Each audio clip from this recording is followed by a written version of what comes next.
ಶ್ರೀ ಗಣಪತಿ ಶಾರದಾ ಗುರುಭ್ಯೋ ನಮಃ. ಯತ್ರ ಯೋಗೇಶ್ವರ ಕೃಷ್ಣೋ ಯತ್ರ ಪಾರ್ಥೋ ಧನುರ್ಧರಃ ಯತ್ರ ಶ್ರೀ ವಿಜಯ ಭೂತಿರ್ಧ್ರುವ ನೀತಿರ್ಮತಿರ್ಮಮ.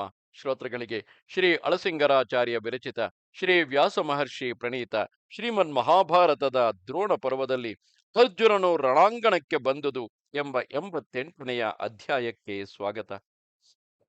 ಮಹಾರಾಜ, ಹೀಗೆ ನಿನ್ನ ಸೈನ್ಯಗಳು ವ್ಯೂಹವಾಗಿ ನಿಂತು ಗರ್ಜಿಸತೊಡಗಿದವು. ಭೇರಿ, ಮೃದಂಗ, ಆನಕ ಮೊದಲಾದ ವಾದ್ಯಗಳು ನುಡಿಸಲ್ಪಟ್ಟವು. ಸೈನಿಕರ ಕೋಲಾಹಲದೊಡನೆ ಶಂಖ ಧ್ವನಿಗಳು, ರಣವಾದ್ಯ ಧ್ವನಿಗಳು ಸೇರಿ ಕೇಳುವವರಿಗೆ ರೋಮಾಂಚವನ್ನೆಬ್ಬಿಸುವಂತಿದ್ದವು. ನಿನ್ನ ಕಡೆಯವರೆಲ್ಲ ಯುದ್ಧೋತ್ಸಾಹದಿಂದ ಆಯುಧ ಪಾಣಿಗಳಾಗಿ ನಿಂತರು.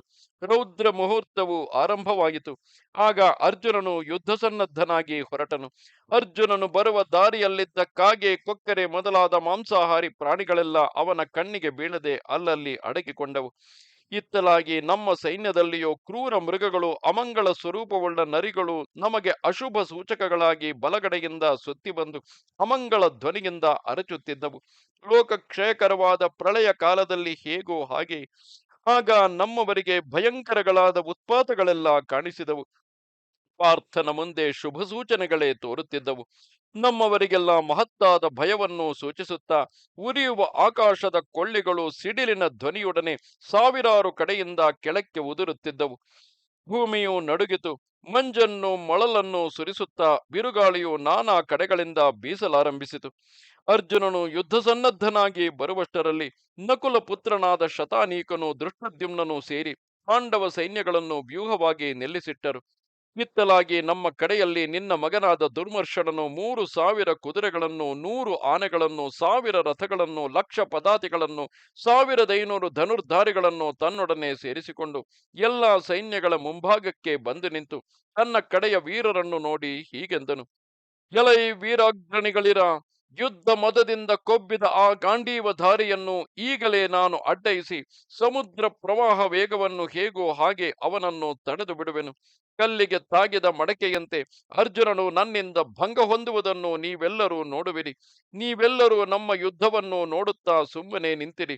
ನಿಮ್ಮೆಲ್ಲರ ಕೀರ್ತಿಯನ್ನು, ಗೌರವವನ್ನು ಹೆಚ್ಚಿಸುವಂತೆ ನಾನೊಬ್ಬನೇ ಯುದ್ಧ ಮಾಡುವೆನು ಎಂದು ಹೇಳಿ ಧನುರ್ಧಾರಿಯಾಗಿ ನಿಂತಿದ್ದನು. ಇಷ್ಟರಲ್ಲಿ ಅರ್ಜುನನು ಒಣಗಿದ ಪೊದೆಯಲ್ಲಿ ಹತ್ತಿಕೊಂಡ ಅಗ್ನಿಯಂತೆಯೂ, ವಜ್ರಹಸ್ತನಾದ ಇಂದ್ರನಂತೆಯೂ, ದಂಡಪಾಣಿಯಾದ ಯಮನಂತೆಯೂ, ಕಾಲಪ್ರೇರಿತವಾಗಿ ಬಂದ ಮೃತ್ಯುವಿನಂತೆಯೂ, ಶೂಲಪಾಣಿಯಾದ ಕಾಲರುದ್ರನಂತೆಯೂ, ಪಾಶಹಸ್ತನಾದ ವರುಣನಂತೆಯೂ, ಲಯಕಾಲದಲ್ಲಿ ಸ್ಥಾವರ ಜಂಗಮಗಳನ್ನೆಲ್ಲ ದಹಿಸತಕ್ಕ ಕಾಲಾಗ್ನಿಯಂತೆಯೂ ಮುಂದೆ ಬಂದನು.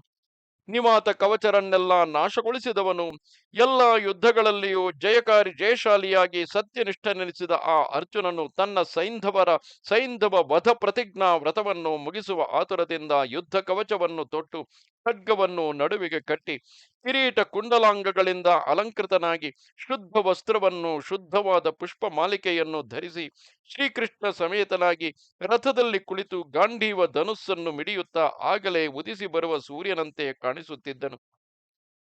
ನಾರಾಯಣ ಸಹಚರನಾದ ಆ ನರನು ಹೀಗೆ ಯುದ್ಧ ಸನ್ನದ್ಧನಾಗಿ ರಥವನ್ನೇರಿ ಕೌರವ ಸೈನ್ಯದ ಮುಂಭಾಗಕ್ಕೆ 1.5 ಬಾಣಪಾತದಷ್ಟು ದೂರವಿರುವಾಗ ತನ್ನ ರಥವನ್ನು ನಿಲ್ಲಿಸಿ ಅಲ್ಲಿ ತನ್ನ ಶಂಖವನ್ನು ಧ್ವನಿ ಮಾಡಿದನು.